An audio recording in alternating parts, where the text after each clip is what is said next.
want to thank each and every one of you for coming out here tonight to arm yourselves with knowledge about a tool that's being covertly used to usher in what Adolf Hitler and George Bush termed New World Order, and that's mind control. I've enjoyed talking with quite a few of you earlier this evening pertaining to how mind control has affected some of you or some of your loved ones. Mind control is very prevalent in this country and around the world. These criminals that are in control of our country operate on the philosophy that secret knowledge equals power. Many government secrets and personal reputations were staked on the belief that I could not be deprogrammed to remember those things that I was supposed to forget. They were wrong. For as intelligent as these perpetrators are, they're limited in their thinking by their own immorality. They don't have wisdom. They don't think deep. And they never considered the strength of the human spirit. They never considered what would happen when a good man like Mark Phillips gained knowledge of their secrets and used them to restore a mind rather than control one. I know that I'm extremely fortunate to have survived my CIA, MK Ultra, White House, Pentagon level, trauma base, mind control victimization. Now that I'm in control of my own mind and ultimately my free will, I'm telling everything that I witnessed and saw and heard and photographically recorded behind the scenes of this New World Order effort. By telling their secrets, their power is eroding.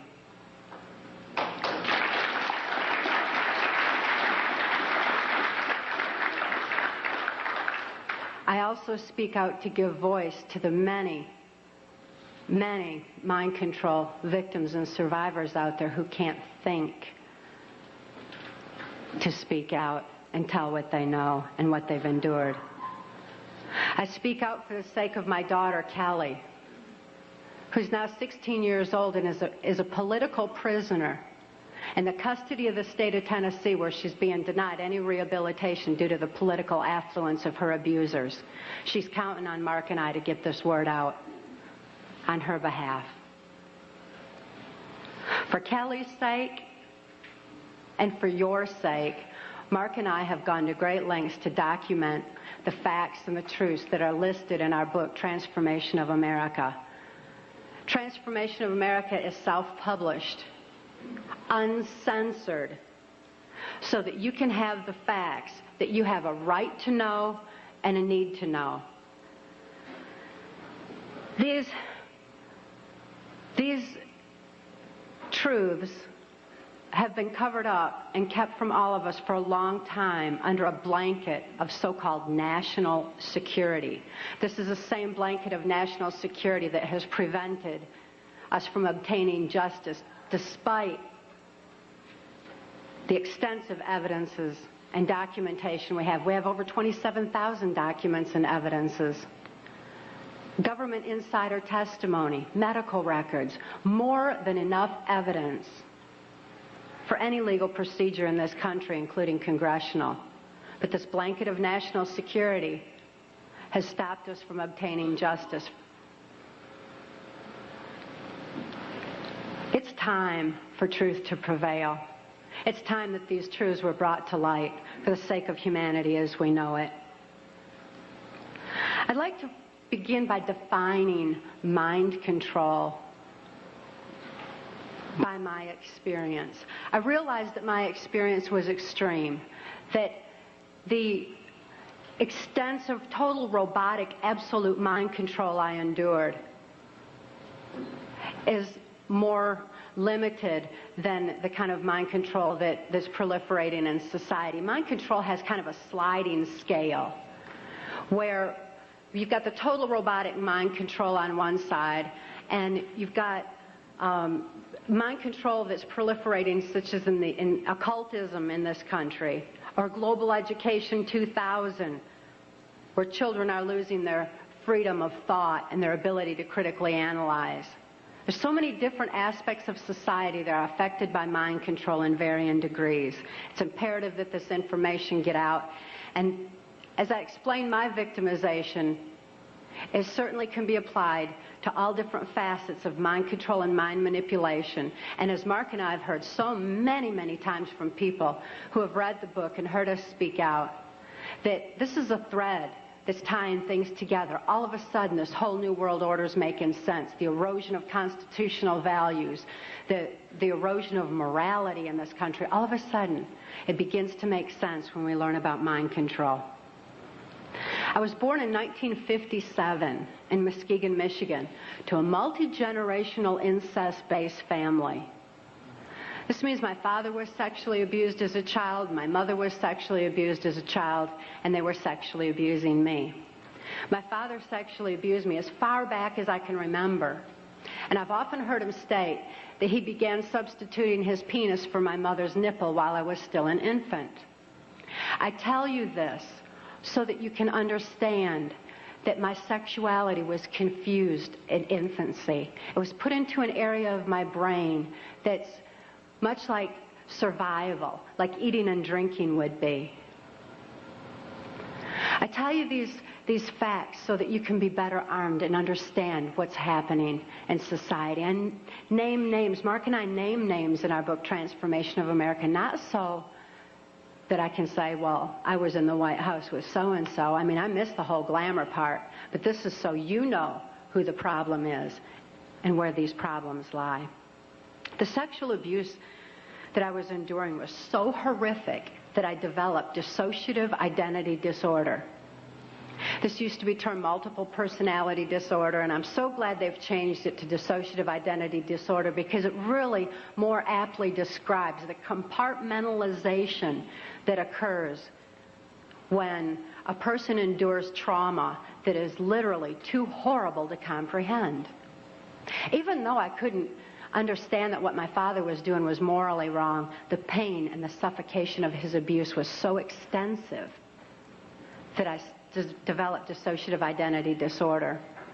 It certainly was incomprehensible. There was no place for it in my mind to deal with such horror. Therefore, I developed a compartment in my brain, a little area behind amnesic barriers that was actually the neuron pathway shutting down in my brain in order to compartmentalize the memory of the abuse so that the rest of my mind could function normally as though nothing had happened. So if I'd see my father at the dinner table, I didn't remember sexual abuse.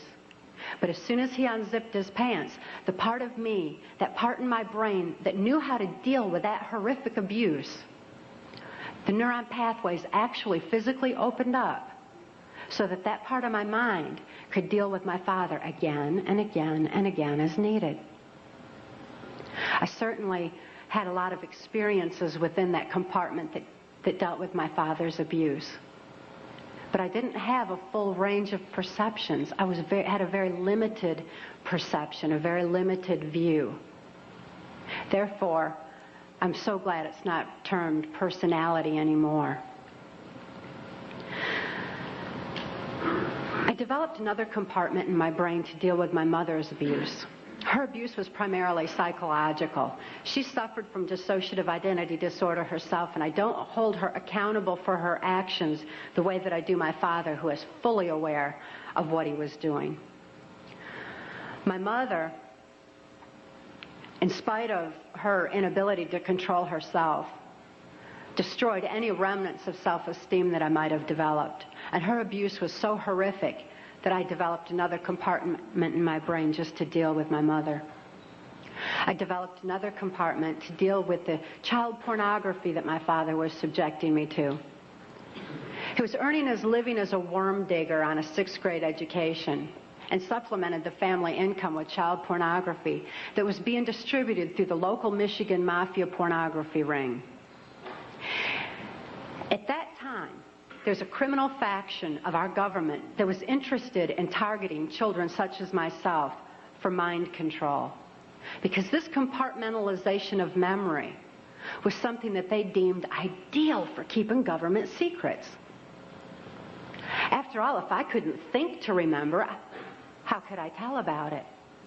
Additionally, people who suffer from dissociative identity disorder develop a photographic memory behind those amnesic barriers, because the brain has a defense mechanism that when trauma occurs, it photographically records events surrounding trauma. And an example of this would be that many of you who are old enough to remember, when John F. Kennedy was assassinated, most people know exactly where they were and what they were doing, because this was an event that traumatized the nation. And this exemplifies how the mind photographically records events surrounding trauma. So behind these amnesic barriers, I had a photographic memory, which the government deemed ideal for programming. That way I could deliver messages to and from government leaders, or in my case, also drug lords, who were involved in funding the black budget and funding the New World Order controls. They're interested in programming me so that I would deliver the messages verbatim. When I delivered messages, I delivered exactly what I was told, using the voice inflections of my abusers, with no conscious comprehension of what I was even saying. It was just a tape recorder just parroting out exactly what I'd been told. Another aspect that the government was interested in is that as a dissociative identity disordered person, I had no concept of time, because I was going from compartment to compartment of my brain with no memory of what had happened before. Therefore, I had no ability to even keep track of time, and a concept of it was just absolutely impossible. And it also makes for, if I didn't know what I was doing earlier, I wouldn't know to be tired while I was overdoing something else. Therefore, a person who suffered from dissociative identity disorder had extensive physical endurance, just superhuman strength and ability to keep going and going and going and going. Dissociative identity disorder persons also develop 44 times visual acuity. Very often that's why you see them wide-eyed with the whites around their eyes, because they're actually taking in more of their surroundings than the average person. 44 times more detail than the average person sees. That certainly makes them perfect marksmen for mercenary operations or for intelligence in different areas that the government was interested in developing mind control. I was a chosen one, or a prime candidate, for mind control because of the sexual abuse that I had endured. My sexuality had been enhanced. Therefore, I was used as a sex slave and also delivered messages to and from these government leaders. At that time, because a government, this criminal faction of our government, was so interested in dissociative identity disordered persons, they knew that any child that was subjected to child pornography had to have endured trauma so horrible that they had to be suffering from that disorder. Therefore, this criminal faction of our government sanctioned this child pornography ring so that they could identify and target children such as myself for the project. At that time, the politician, local Michigan mafia politician, the politician who was protecting this Michigan mafia pornography ring was a guy named Gerald Ford. This is the same Gerald Ford that went on to become the first unelected president of the United States. Gerald Ford, I never perceived his political affluence. I only perceived him as another abuser like my father, because Gerald Ford also sexually abused me as a child and sexually abused me right on through my mind control victimization until Mark rescued my daughter Kelly and I in 1988. Gerald Ford is not a pedophile per se. He's what I refer to as trisexual. He'll try anything. Any age, anybody, anytime, anywhere, just as long as he had control. Because he had a perversion of power. in addition to his interest in mind control.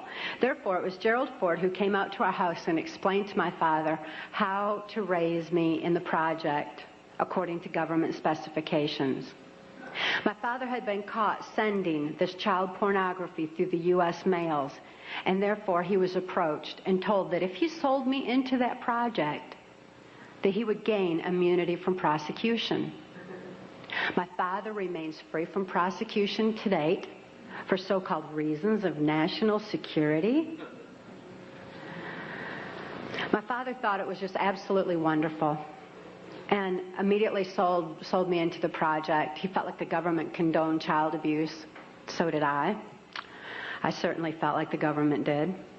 And my father went on to have 5 more children to raise in the project, so there were 7 of us in all. The rest are still awaiting freedom.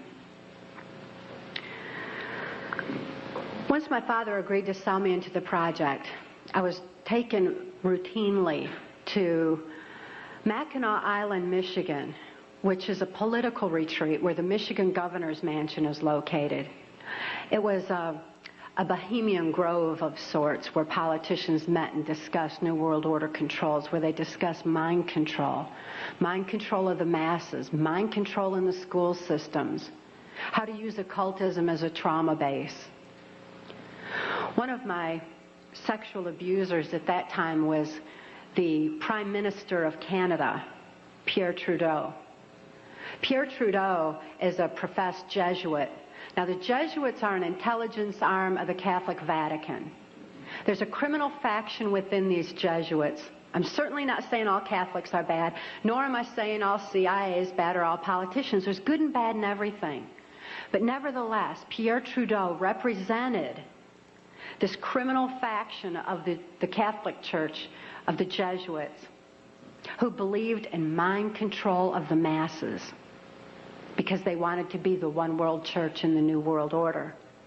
The money that was being brought in through the church was funding New World Order controls. And he firmly believed in mind control.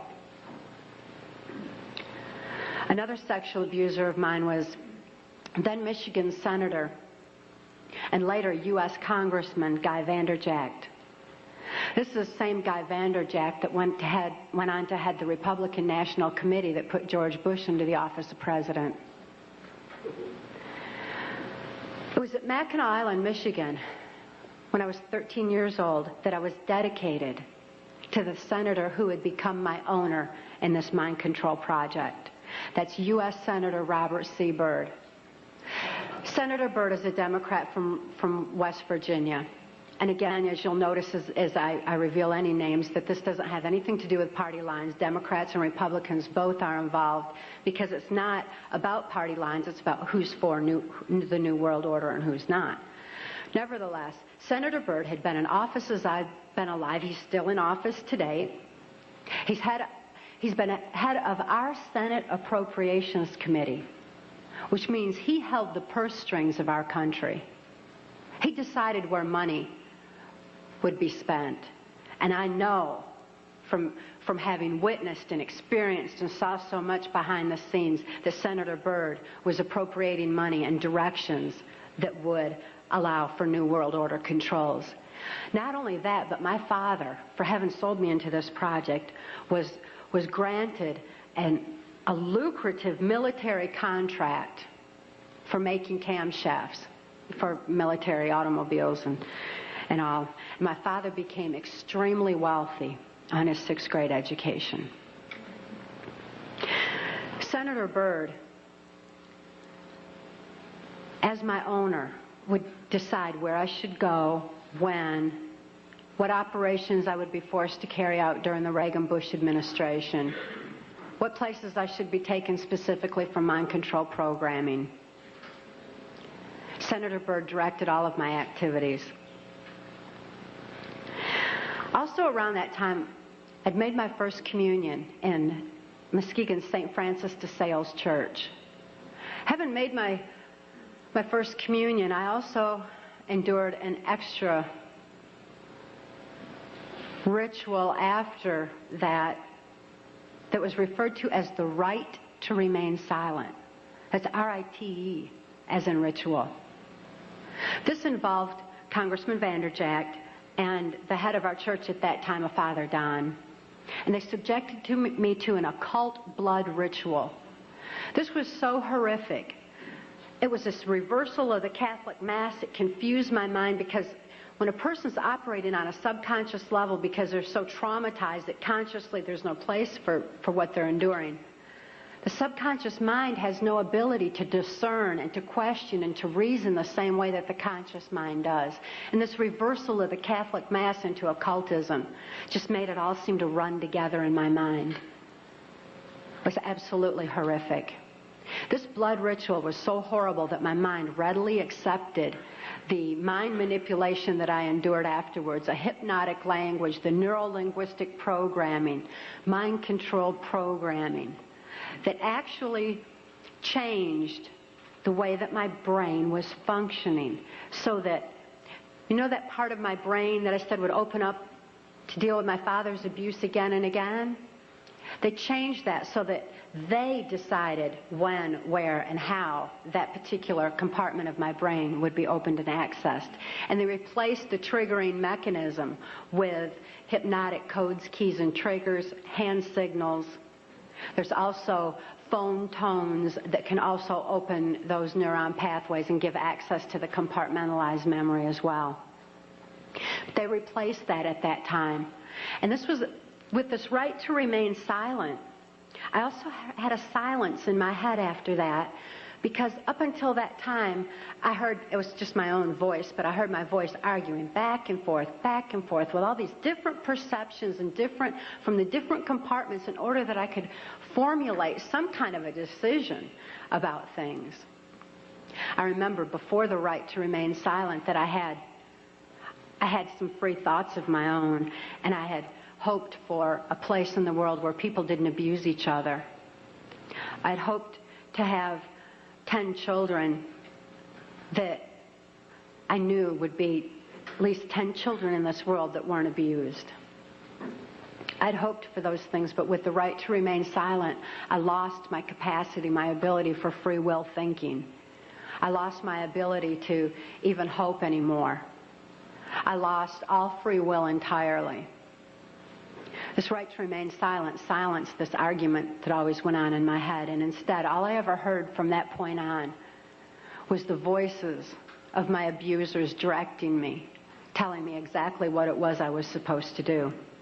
I could only robotically follow those instructions and carry them out. By the time I was ready for high school, Senator Byrd ordered that I be sent to Muskegon Catholic Central High School. At that time, there was an enormous emergence of information. The Catholics had long since learned the effects of trauma on the human mind. They'd learned it and kept records of it for so many years, with such things as the Spanish Inquisition and other aspects where people who didn't follow the belief systems were wiped out. The Crusaders had also recorded a great deal of information pertaining to trauma on the human mind. This information was being merged with the Hitler-Himmler research that the CIA had taken and had been advancing on. The combination of the merging of the information was very powerful. And Muskegon Catholic Central was a place where this information was being brought together. It was at Catholic Central that the very basis, the very groundwork for Global Education 2000 was being implemented. This is Goals 2000, outcome-based education. There's many different names for the program that's being implemented in our school systems. It's being forced on our children by the federal government. Global Education 2000 was designed to increase our children's learning capacity while decreasing their ability to critically analyze. That way they would just readily accept whatever they were told without any question and just take all the information in. At Catholic Central, I got straight A's. I did really good in school because I was photographically recording everything in class.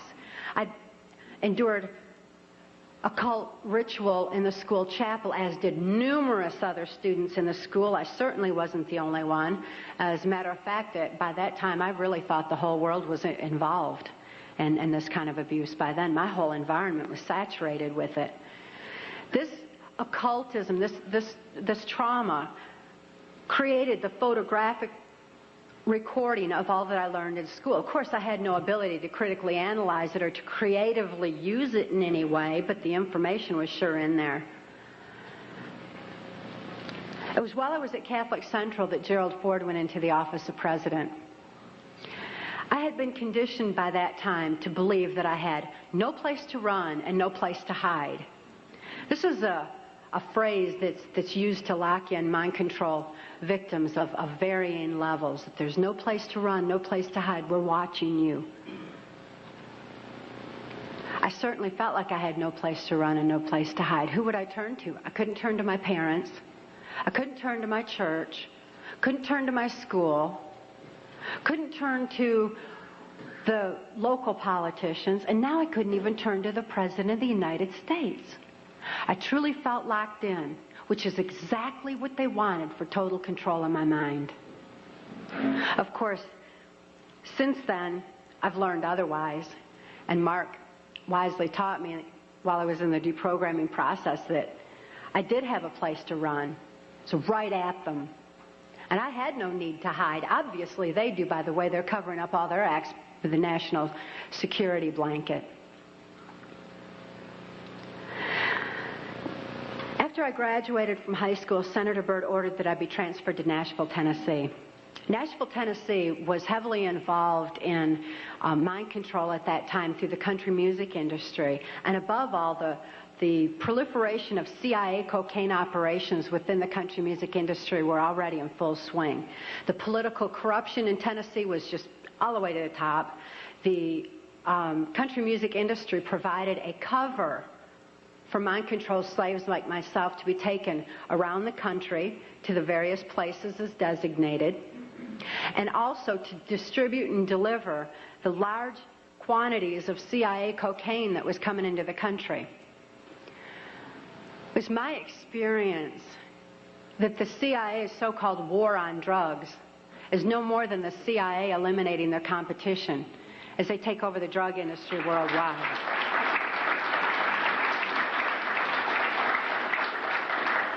They took their war on drugs to our street corners and turned our streets into a bloodbath. The country music industry provided the cover for distributing the cocaine, so Senator Byrd wanted me to be within the country music industry. Besides that, he fancied himself an entertainer of sorts, and he fiddled on the Grand Ole Opry from time to time. When I was first sent to Nashville, he was playing on the Opry that night, and he had a musician behind him, a guy named Wayne Cox. Wayne Cox later told me that playing music behind Senator Byrd wasn't the only way that he backed him, but that he backed him politically as well. After the Opry that night, I endured an occult ritual again. Occultism is oftentimes used as a trauma base for mind control. Who can comprehend that kind of a trauma? Blood ritual is absolutely horrible, and it's a perfect trauma base for mind control, for the compartmentalization of memory. I witnessed Wayne Cox murder a railroad bum down at Nashville's Union Station. It was abandoned at that time, and there were bums around, and he shot him right between the eyes and cut off both of his hands, which was Cox's MO for murder. After this blood ritual, this horrible trauma, I was programmed that Wayne Cox would be my first handler in MK Ultra mind control. As my handler, Wayne Cox would follow Senator Byrd's directions and instructions, and above all, he would be subjecting me to more trauma sufficient to satisfy the numerous compartments Senator Byrd wanted developed in my brain for mind control programming so that I could carry out various operations during the Reagan-Bush administration. I endured numerous occult rituals after that. Wayne Cox at that time was working directly under the direction of Louisiana Senator J. Bennett Johnston, and he took me to his hometown in Chatham, Louisiana. J. Bennett Johnston at that time was heavily involved in mind control operations because he was running a band of mercenaries out of Louisiana. At that time, this band of mercenaries were going in and out of South America. There was a lot of arms deals going on. There was, and most importantly, when the airplanes would fly these guys down to South America, they would come back full of cocaine, which was being distributed on our streets. Wayne Cox was triggering these mercenaries into operation by showing them a severed hand from another one of his victims, which re-traumatized them into the occult ritual that they had already endured and accessed a specific compartment of their brain.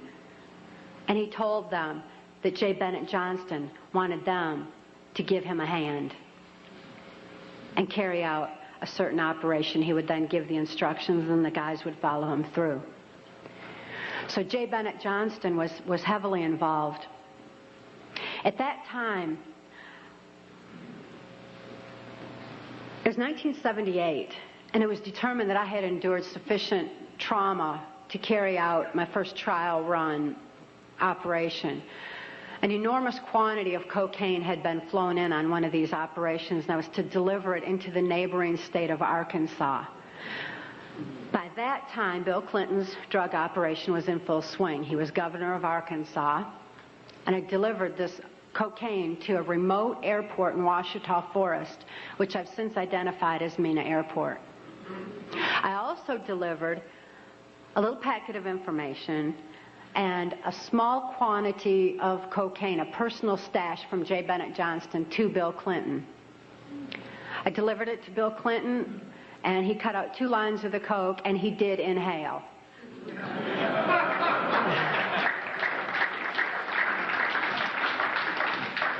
That certainly wasn't the only time I saw Bill Clinton using cocaine.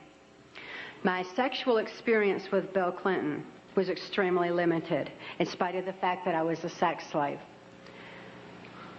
It was my experience that Bill Clinton is bisexual, leaning far more towards a homosexual end. All I've ever seen him involved in was a homosexual activity, with very limited experience with him myself.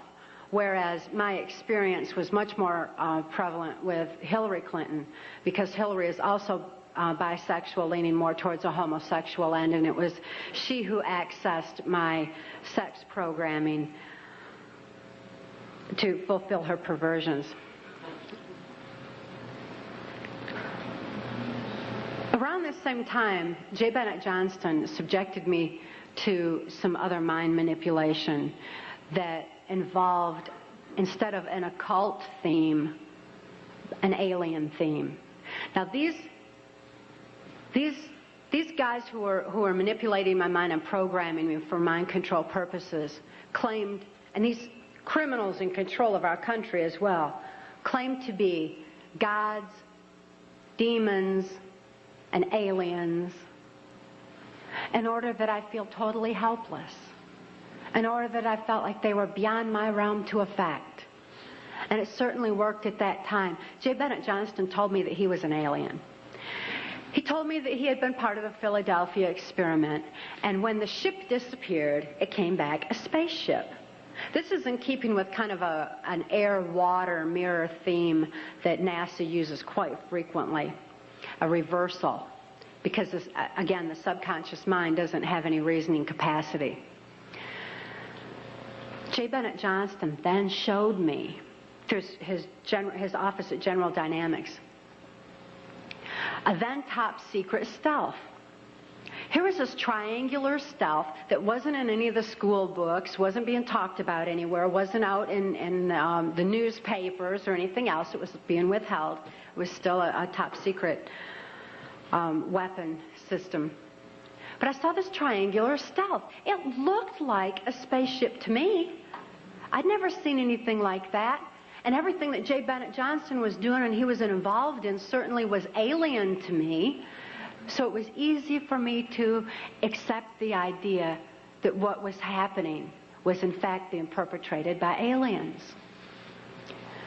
I'm not saying that there's no such thing as aliens. That would be foolish of me to even say anything like that at all. But what I am saying is that it was my experience that these were people claiming to be aliens. If there's a reality out there pertaining to any alien influence, we need to sort out the government misinformation and disinformation and mind manipulation techniques that they're using. I know for a fact that the plan is to make all of us feel totally helpless, that what's happening is beyond our realm to affect because we've been taken over by aliens, that our Independence Day is dawning. So beware of that. Understand that those criminals have been keeping information and technology from us under their blanket of national security. They are 25 years ahead of us at least, technologically. Can you imagine what they've got now? 25 years ahead? What's happened that you're aware of in the last 25 years? Microwave ovens, we've got computerization, and they've had access to all of that to continue their own advancements. They're way ahead. So when they say, it's aliens, and they show us some incredible technology, don't fall into the trap of feeling totally helpless, that this is beyond our realm to affect. Superstition begins where knowledge leaves off. And they have been keeping knowledge from us for a long time. People have all kinds of belief systems. And I'm sure each and every one of you has various and different belief systems as well. Regardless of what your belief system is, it is imperative that you know that these criminals are people. They are within our realm to affect. They need to be held accountable for their actions and their crimes against humanity.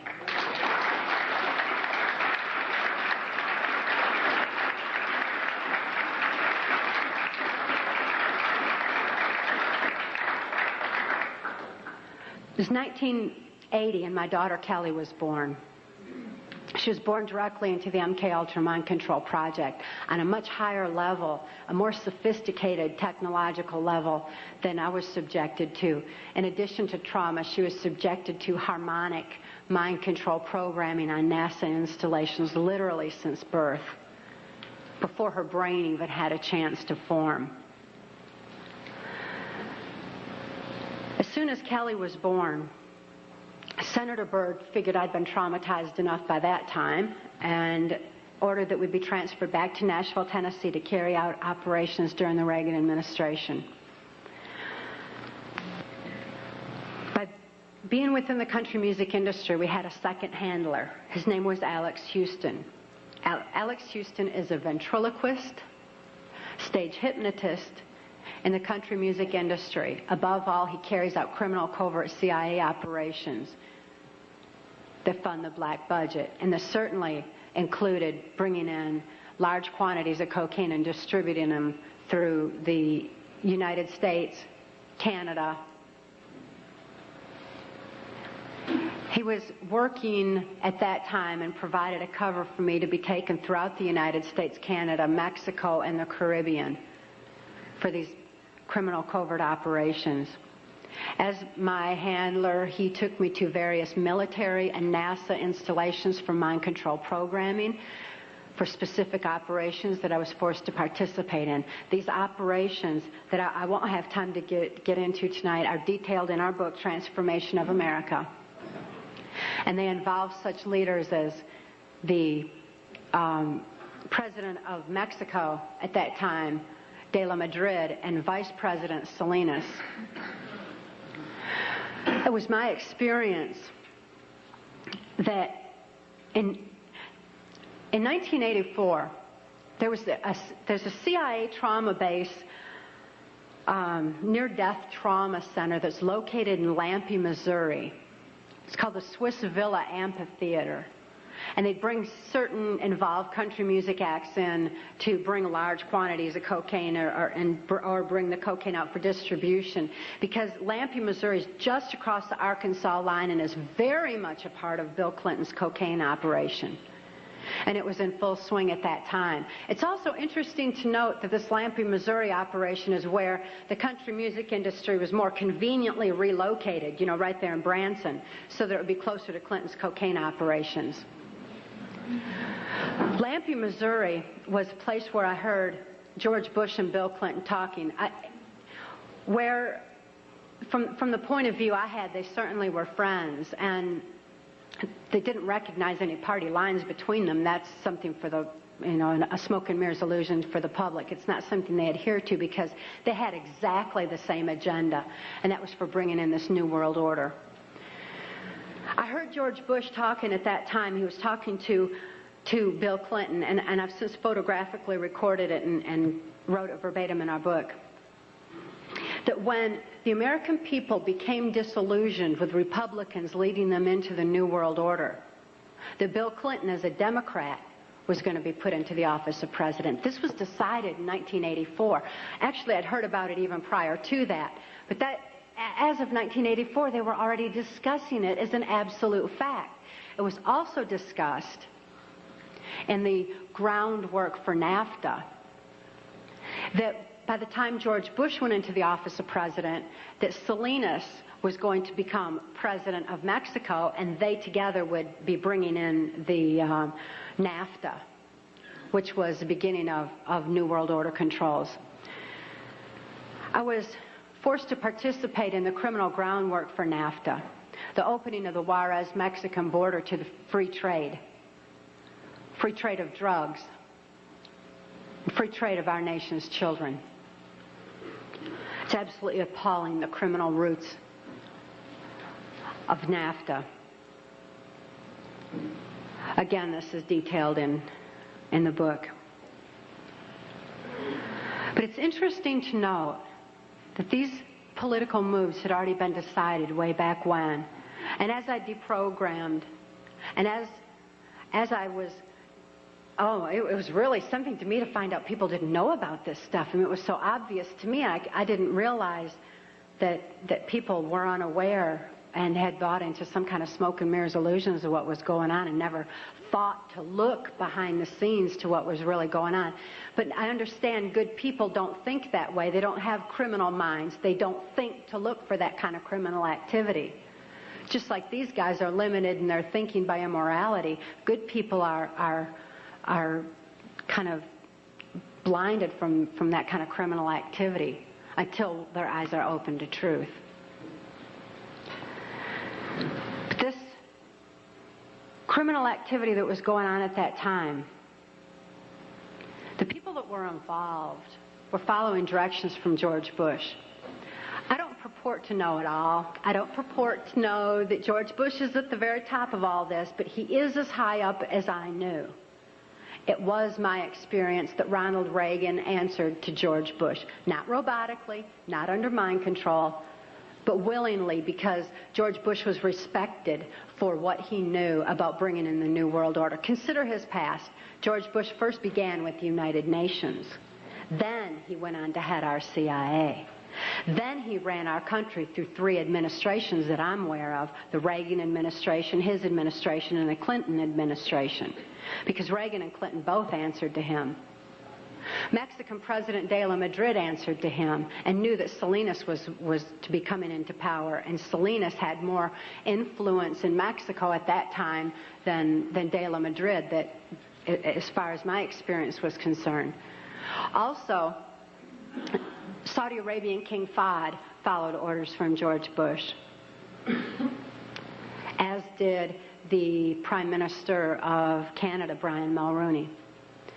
In 1983, I heard Ronald Reagan and Brian Mulroney discussing the New World Order.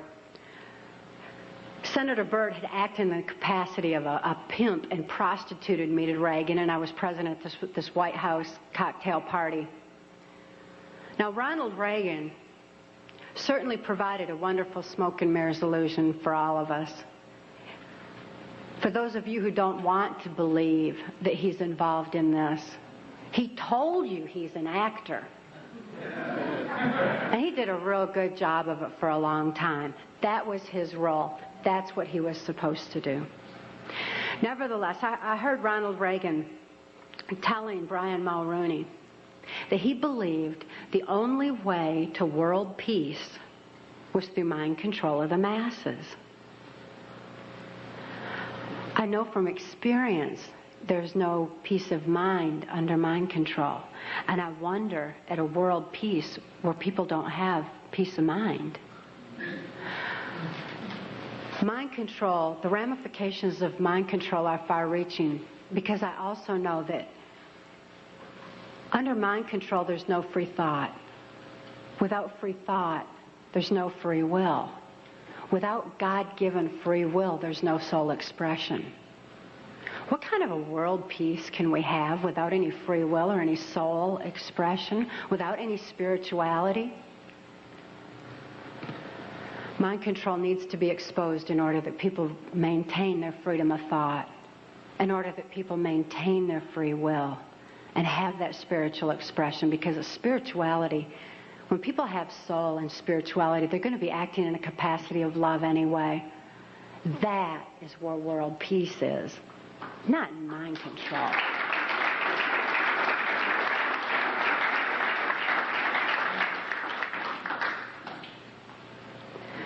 By 1988, I'd been forced to participate in numerous operations against my will, all of which I certainly would never have done.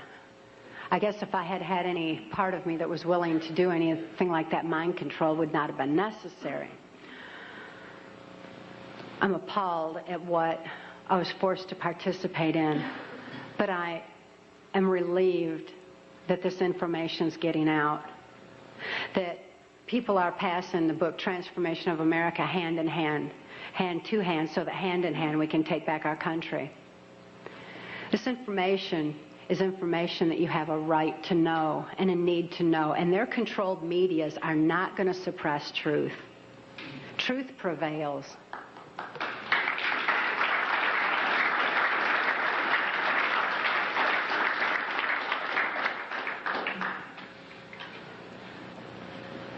In 1988, Mark rescued my daughter Kelly and I.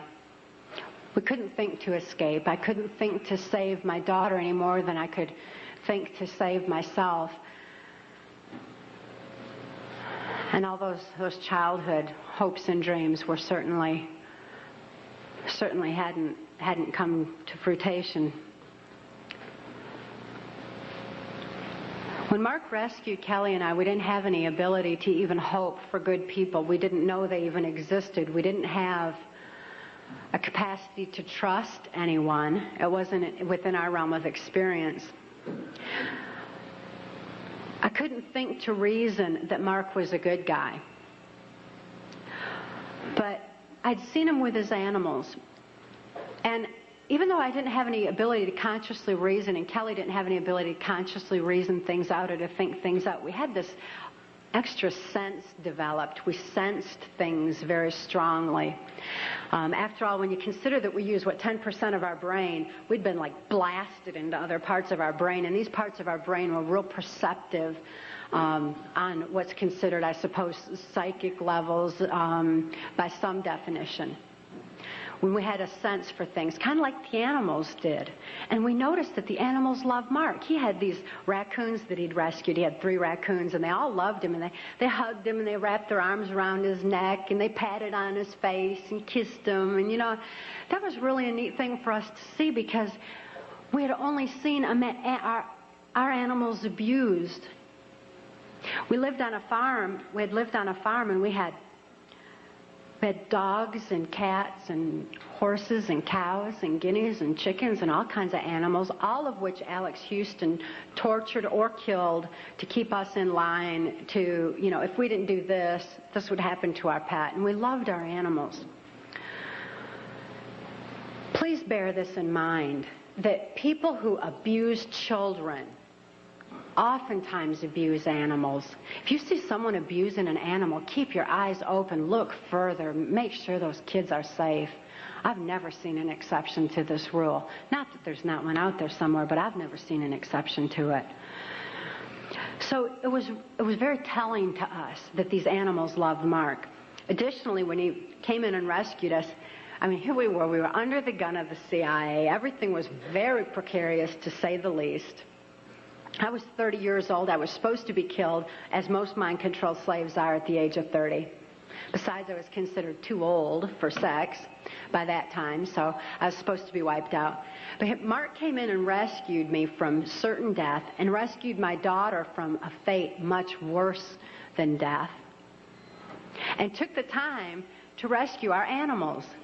He packed up all those cows and horses and guineas and chickens and loaded them up on these different trailers and everything and brought them to safety as well. This had a profound impact on Kelly and I.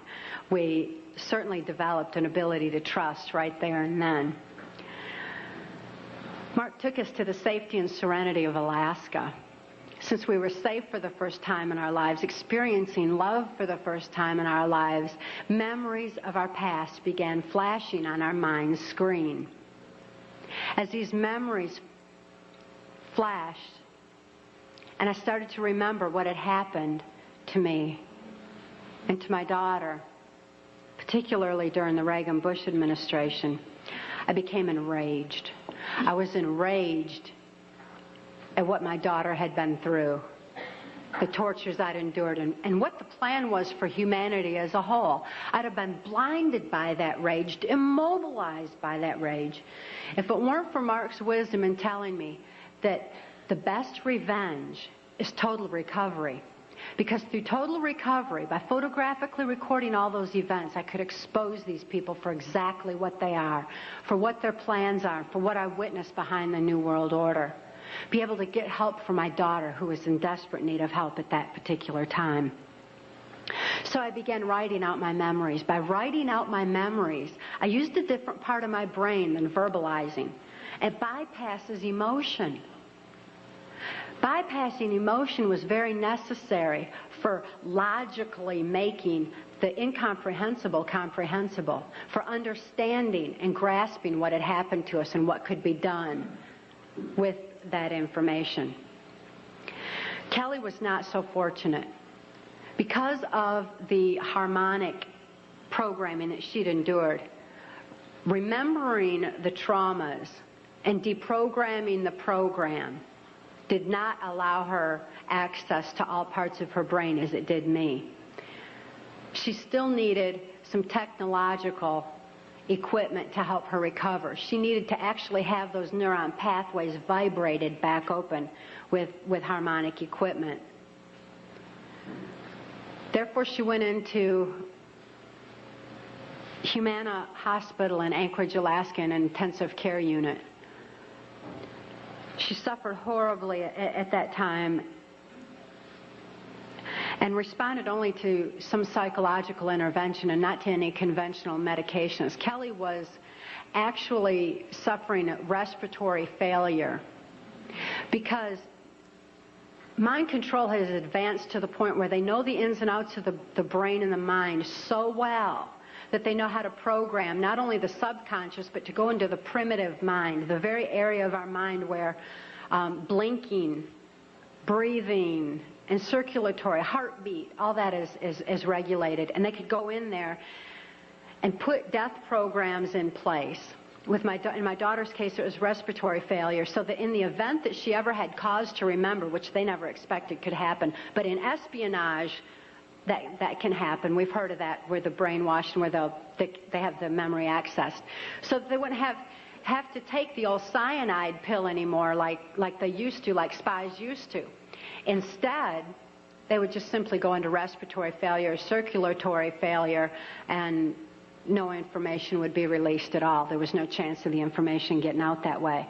Since my daughter was being raised was genetically and mind controlled, being brought up to be in espionage, she had that program in place and it went into effect.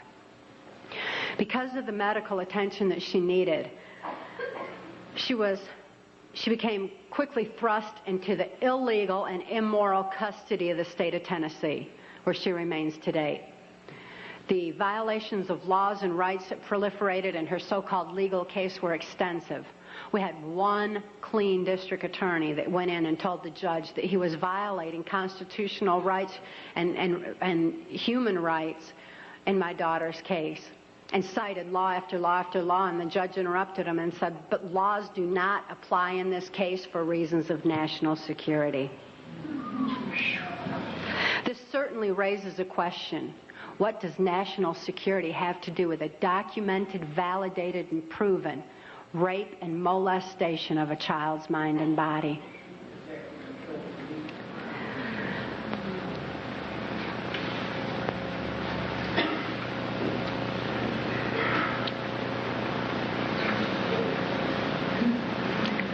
For Kelly's sake, and the sake of so many other mind control survivors out there, we need to lift this veil of national security.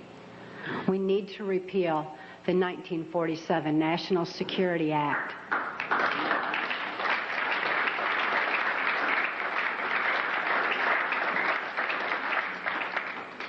This is a national security that's threatening the security of our nation when it covers up such crimes against humanity as mind control, when it covers up the CIA's so-called war on drugs, when it covers up the selling out of our country to New World Order controls. That's a national security that has nothing to do with the security of our nation. This national security has kept information pertaining to mind control for all of you for far too long. We've got to get this information out. We've got to arm others with knowledge on mind control, because knowledge is our only defense against mind control.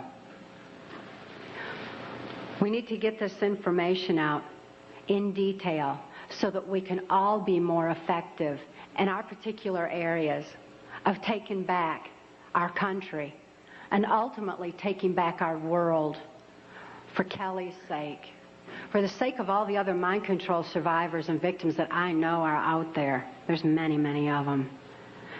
And for the sake of humanity as we know it.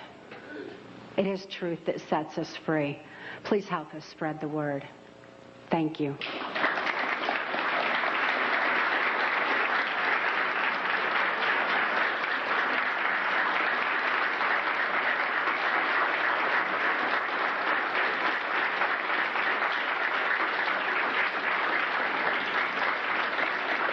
Thank you all. Oh, this is amazing.